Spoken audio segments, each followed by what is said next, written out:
अतिथि पूज्य प्रियतम पुरारी के कामद धन दारिद दवारी के आर्थिक सुख की प्राप्ति के लिए प्रभु श्री राम का ये मंत्र रामबाण साबित होता है।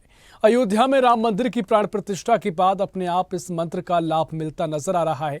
आस्था और विश्वास के संगम के बीच उत्तर प्रदेश की आर्थिक उन्नति में साकेत नगरी अब खास भूमिका में आ चुकी है, क्योंकि एक बार फिर से प्रभु श्री राम भक्तों को दर्शन देने आए हैं।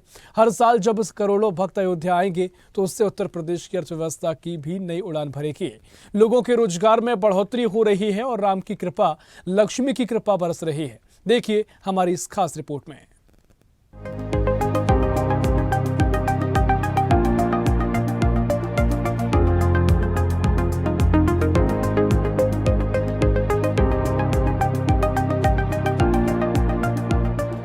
अयोध्या में राम मंदिर में भगवान श्री राम की प्राण प्रतिष्ठा हो गई है। देश ही नहीं बल्कि दुनिया भर में इस आयोजन की अद्भुत झलक देखने को मिली। राम मंदिर जहां करोड़ों लोगों की आस्था का प्रमुख केंद्र है, वहीं राम नगरी में 85,000 करोड़ रुपए का जो मेकओवर हुआ है, उससे अब यह आर्थिक प्रभाव भी पैदा करेगी। ग्लोबल ब्रोकरेज हाउस जेफरीज ने राम मंदिर को लेकर एक रिपोर्ट जारी करते हुए कहा कि ये भारत की पर्यटन क्षमता को अनलॉक कर सकता है। ब्रोकरेज कंपनी जेफरीज की रिपोर्ट से मिली जानकारी, सालाना 5 करोड़ पर्यटकों की अयोध्या आने की संभावना, 85,000 करोड़ में किया गया अयोध्या का विकास, नए एयरपोर्ट, रेलवे स्टेशन, एयरपोर्ट का किया गया निर्माण, 70 एकड़ में फैला राम मंदिर का मुख्य तीर्थ स्थल, लगभग 10 लाख भक्तों की मेजबानी की व्यवस्था। उत्तर प्रदेश पर्यटन के क्षेत्र में भरेगा नई उड़ान। वित्त वर्ष 2033 में 3 गुना पर्यटन बढ़ने की उम्मीद। बड़ी बड़ी कंपनियां अयोध्या में ला रही अपने बड़े प्रोजेक्ट्स।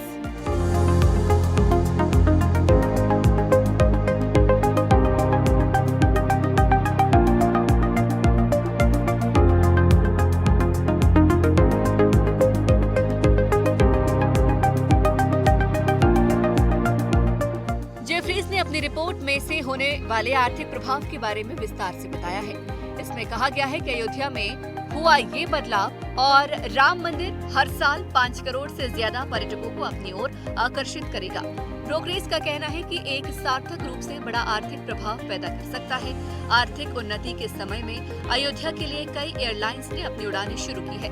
हॉस्पिटैलिटी सेक्टर में टाटा की इंडियन होटल्स लिमिटेड समेत कई कंपनियों ने अपने प्रोजेक्ट्स शुरू कर दिए हैं।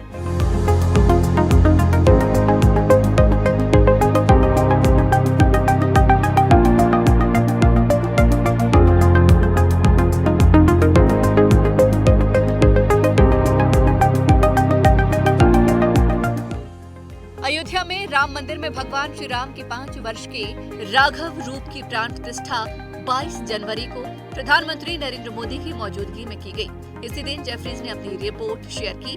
जेफरीज के विश्लेषकों ने कहा कि अयोध्या का राम मंदिर एक बड़े आर्थिक प्रभाव के साथ आता है, क्योंकि भारत को एक नया पर्यटन स्थल मिला है। यहाँ पर हर साल 5 करोड़ श्रद्धालु और पर्यटक पहुँचेंगे। रिपोर्ट में कहा गया है कि 85,000 करोड़ रुपए में जो मेकओवर किया गया है, उसमें नया एयरपोर्ट, पुनर्निर्मित रेलवे स्टेशन, टाउनशिप, बेहतर सड़क कनेक्टिविटी शामिल है। ये सब संभवतः नए होटल और नए फाइनेंशियल एक्टिविटीज के साथ कई गुना प्रभाव डालेगा।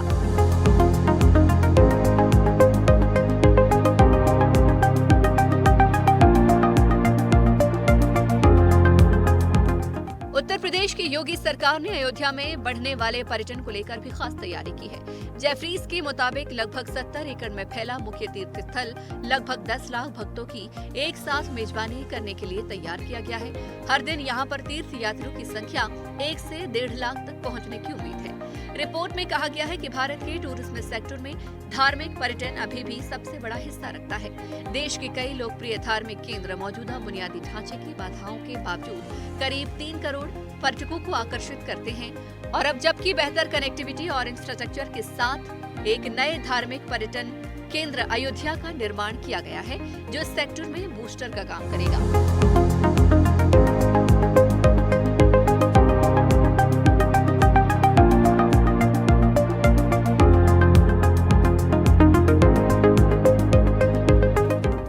रिपोर्ट में आंकड़े जारी करते हुए कहा गया कि अयोध्या एक प्राचीन शहर है और अब ये एक वैश्विक धार्मिक और आध्यात्मिक पर्यटन केंद्र में बदलने के लिए तैयार है। नया राम मंदिर 1,800 करोड़ रुपए की लागत से बनकर पूरी तरह से तैयार होगा। अयोध्या में राम मंदिर से hotel, airlines, hospitality, FMCG, travel advisor, cement समेत कई सेक्टर को लाभ पहुंचाएगा। जेफरीज के मुताबिक वित्त वर्ष 2019 कोरोना काल के पहले GDP में पर्यटन ने 194 अरब डॉलर का योगदान दिया था और वित्त वर्ष 2033 तक 8% CGR से बढ़कर 443 अरब डॉलर होने की उम्मीद है।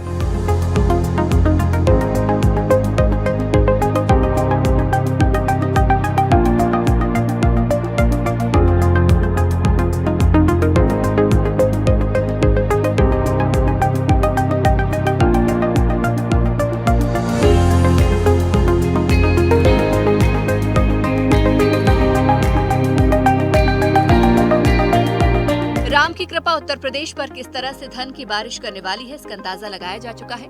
इससे कम की उम्मीद से ज्यादा भी लोग कहते नजर आ रहे हैं, ये तो मात्र अंदाजा है।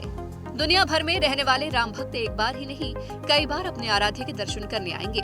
इसी का नतीजा है कि एक और जहां इंडिगो से लेकर एयर इंडिया, स्पाइस जेट, आकाशा एयर तक ने अयोध्या के लिए हवाई यात्रा को सुगम बनाने के लिए कमर कसी है, तो वहीं IRCTC ने अयोध्या के लिए टूर पैकेज की घोषणा की। जेफरीज ने होटल सेक्टर से संभावित लाभार्थियों के रूप में इंडियन होटल कंपनी और EIH को चुना है, जबकि FMCG और QSR क्षेत्र से इसमें ITC, Jubilant FoodWorks, Britannia Industries, Godrej Consumer, Westlife Food World, Hindustan Unilever, Devyani International और सैफायर फूड्स शामिल हैं। Bureau report, Swadesh news.